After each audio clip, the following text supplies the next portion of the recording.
air atau pelarut, dan zat tertentu atau terlarut. Nah, dan hal yang satu ini berhubungan dengan cairan tubuh, yaitu elektrolit. Elektrolit adalah zat kimia yang menghasilkan partikel-partikel bermuatan listrik dan disebut ion jika berada di dalam larutan. Cara kerja cairan dan elektrolit yaitu melalui makanan, minuman, dan cairan intravena yang kemudian didistribusi ke seluruh bagian tubuh. Jika cairan elektrolit seimbang, maka distribusi cairan dan elektrolit akan ke seluruh bagian tubuh akan normal. Keseimbangan cairan dan elektrolit sangat diperlukan dikarenakan saling bergantung satu dengan yang lainnya. Jadi, jika yang satu mengalami gangguan, maka pastinya akan berpengaruh pada yang lainnya juga. Cairan tubuh dibagi dalam dua kelompok, yaitu cairan intraseluler dan cairan ekstraseluler. Cairan intraseluler adalah cairan yang berada di dalam sel tubuh, sedangkan cairan ekstraseluler adalah cairan yang berada di luar sel. Cairan ekstraseluler terdiri dari tiga kelompok, yaitu cairan intravaskular yang berada di dalam sistem vaskular dan cairan interstitial yang terletak di antara sel. Yang kedua, cairan transseluler adalah cairan sekresi khusus seperti cairan cerebrospinal, cairan intraokular, dan sekresi saluran cerna. Pentingnya memenuhi cairan tubuh untuk kesehatan. Yang pertama, sebagai daya kinerja otak dan energi. Yang kedua, mengeluarkan toksin dalam tubuh.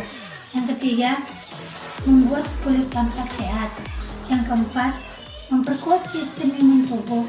Yang kelima, meningkatkan suasana. Baik, materi selanjutnya adalah fungsi cairan dalam tubuh manusia. Fungsi cairan dalam tubuh manusia. Mengetahui fungsi cairan dalam tubuh manusia dapat mengingatkan Anda untuk mengonsumsi air.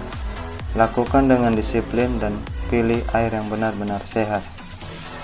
Adapun beberapa fungsinya, yaitu yang pertama menambah energi, yang kedua meningkatkan fungsi otak, yang ketiga memperbaiki sistem pencernaan, yang keempat memperbaiki pola makan, dan yang terakhir menjaga suhu tubuh. Saya akan menerangkan perpindahan cairan dan elektrolit tubuh.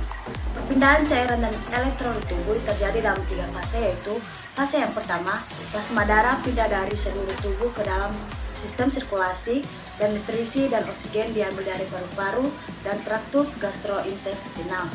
Fase yang kedua, yaitu cairan interstitial dengan komponennya pindah dari darah kapiler dan sel. Dan fase yang terakhir, yaitu cairan dan substansi yang ada di dalamnya berpindah dari cairan interstitial masuk ke dalam sel. Metode perpindahan dari cairan dan elektrolit tubuh dengan cara difusi, filtrasi, osmosis, dan aktif transport. Saya akan menerangkan tentang gangguan keseimbangan cairan dan elektrolit. Sebelumnya perlu kita ketahui bahwa gangguan keseimbangan cairan dan elektrolit adalah kondisi saat kadar cairan dan elektrolit dalam tubuh seseorang menjadi tidak seimbang, baik terlalu tinggi atau terlalu rendah. Adapun penyebabnya yaitu yang pertama, volume. Kelebihan volume karena natrium dan air tertahan dengan proporsi yang sama. Yang kedua yaitu osmolalitas. Ketidakseimbangan osmolalitas mengakibatkan kadar zat terlarut dalam cairan tubuh. Ketiga yaitu komposisi. Kadar kebanyakan ion tanpa disertai perubahan yang jelas mengakibatkan perubahan komposisi. Faktor yang berpengaruh pada keseimbangan cairan dan elektrolit ada 8, yaitu 1. Umur, 2. Iklim, 3. Diet, 4. Stres, 5. Kondisi sakit, 6. Tindakan medis, 7. Pengobatan, 8. Pembedahan.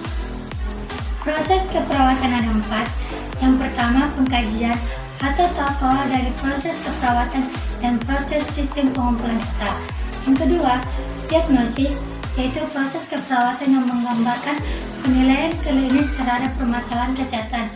Yang ketiga, intervensi keperawatan, yaitu panduan untuk perilaku spesifik yang diharapkan dari klien atau tindakan yang harus dilakukan seorang perawat.